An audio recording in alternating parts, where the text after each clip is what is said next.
grande marée. C'est même la marée du siècle qui est attendue aujourd'hui avec un coefficient de 119.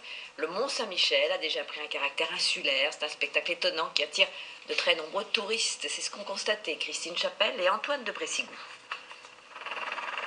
À 7h45 ce matin, le Mont Saint-Michel était redevenu une île.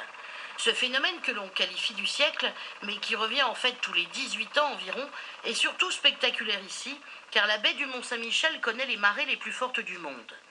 Hier soir, le différentiel entre la basse mer et la pleine mer était de plus de 14 mètres, soit l'équivalent d'un immeuble de 4 étages. Un tel miracle de la nature ne pouvait qu'attirer les foules. Ils étaient près de 10 000 à être venus admirer le flux et le reflux des eaux depuis la terre. C'est magnifique hein, quand on voit tout ce monde-là autour du Mont Saint-Michel. C'est impressionnant quand même. Que le mont soit entouré d'eau, c'est plus naturel, disons. L'eau montait très vite. Vraiment, ce qui m'a impressionné le plus, c'est la vitesse. Mais aussi depuis la mer. La vue y est différente, très particulière. C'est ça qui est particulier, c'est ce qu'on a derrière nous. C'est pas mal, non, vu d'ici? C'est pas mal, la vue est superbe.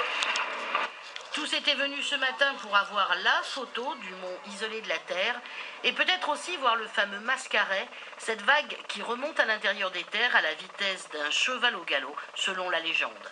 Le coefficient de marée annoncé pour aujourd'hui est de 119, un record, et la célèbre basilique devrait à nouveau être coupée du monde ce soir à 20h07.